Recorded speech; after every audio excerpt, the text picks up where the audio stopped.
In one of my previous videos on food preps, I talked about the importance and the need for everyone to learn gardening, for everyone to invest and stock up on seeds, especially non-GMO organic heirloom seeds.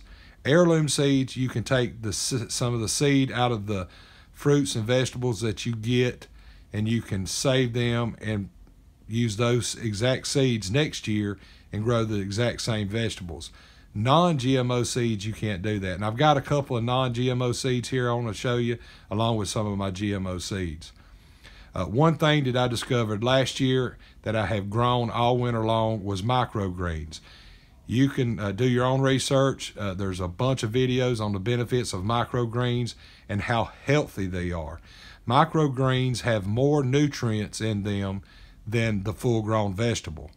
And you can get fresh food within 5 to 7 days in a microgreen, 3 to 5 days if you're doing sprouts.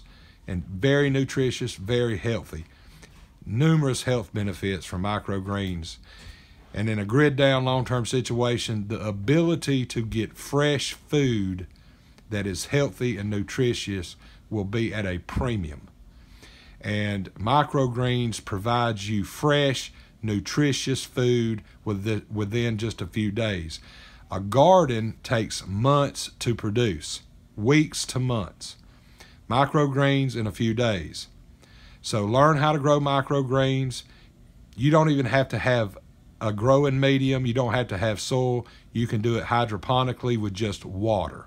You don't even need soil for microgreens or sprouts. You can just do it with water.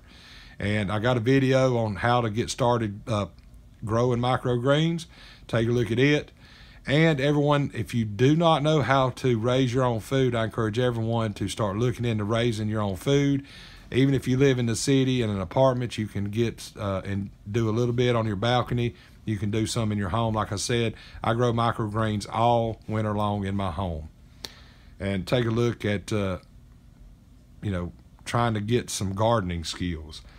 But as you can see here, I've got a few of my seeds that I have put back.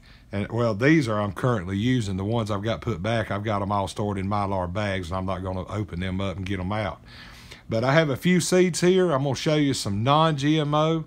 But still, if you can't get heirloom seeds, and you can only get the non-GMO, get them, put them back. You're not going to be able to get seeds out of them for the next year, but you'll have fresh vegetables that year. But you can get seeds like these. These are not heirloom seeds. Like there's cantaloupe, carrots, kale, beets, squash, corn, tomatoes, green beans. There is tons and tons of different vegetables. Oh, here's some cucumbers. Just a whole variety of seeds you can go and get at any lawn and garden, Home Depot, Lowe's, Walmart. Most everywhere this time of year has plenty of seeds. You can get rack up on them fairly cheap. Now, all these seeds back here are my heirloom seeds. Most of these seeds I use for microgreens and sprouts, but you can grow the full plant out of these just as well. But these are the ones that I use for microgreens. Here is some Japanese daikon radish seeds. I do sprouts and microgreens out of these. These are fenugreek.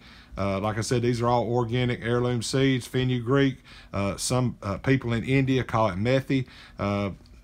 This is great for diabetes and for women's health as well, and for inflammation. All these things here are good, very good and healthy, and they all have different health benefits, and I'm not going to get into all that. This ain't a microgreens video.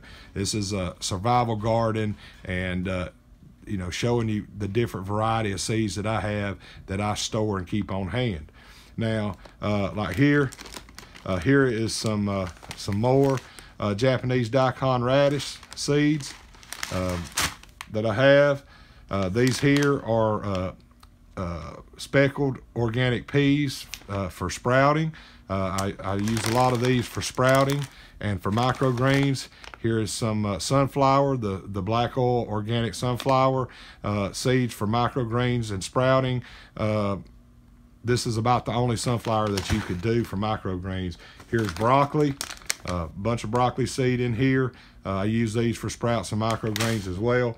And here's I got a few of these right here. These are the open seed vault, the heirloom seeds, survival garden seeds. You get 32 varieties in here that you can get at a lot of the prepping companies and long-term food companies.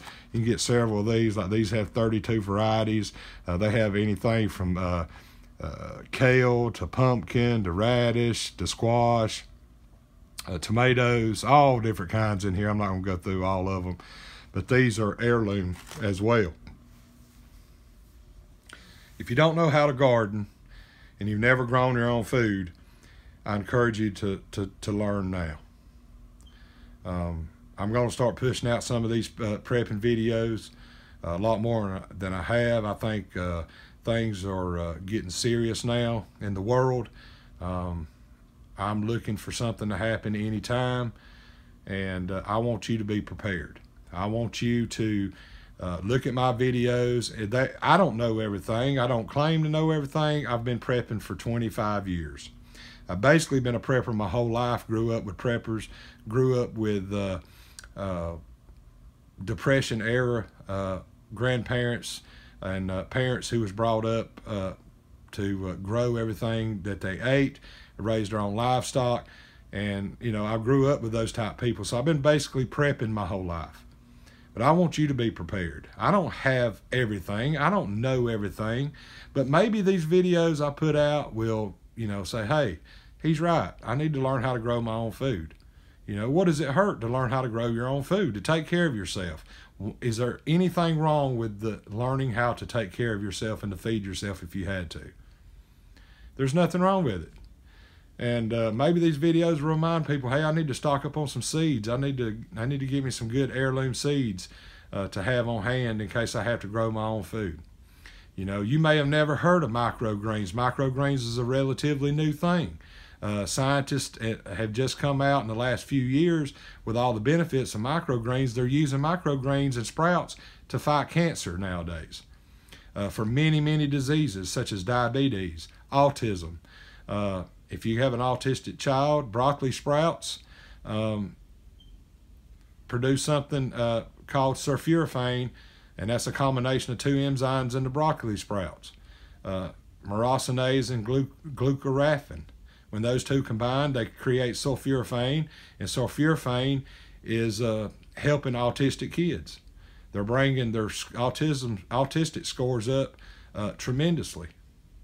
So there's a lot of benefits to microgreens and sprouts. If you haven't never looked into them, if you had never heard of them, take a few minutes, get on YouTube, get on the internet, look them up. You will be shocked at the health benefits that microgreens and sprouts provide you. I was extremely shocked. But what is most important with sprouts and microgreens, you can have them ready to eat in just a few days, and you can grow them in your house. You can grow them outside if you want to. I don't. I grow them in my home. You can grow them in your house. Sprouts 3 to 5 days, microgreens 7 to 12, and you're eating. You can go 3 weeks without food when you're growing microgreens, especially if you stagger them. You'll never grow hungry, and you'll have fresh, healthy vegetables. Please, if you've never ever looked into growing your own food, please take a look at learning, at least take a look. Get the basic knowledge of growing your own food. I mean, it will not hurt you to learn, and it will benefit you greatly in SHTF. Thanks for taking the time to watch the video today. I hope you got something out of it. I hope this video reminds you that you need to stock up on your seeds and get ready for your garden, and always have things on hand in case of an emergency, especially a long-term grid-down event. You want to have the ability to feed yourself and to provide fresh vegetables for you and your family. Thanks for taking the time to watch the video. We'll catch you next time.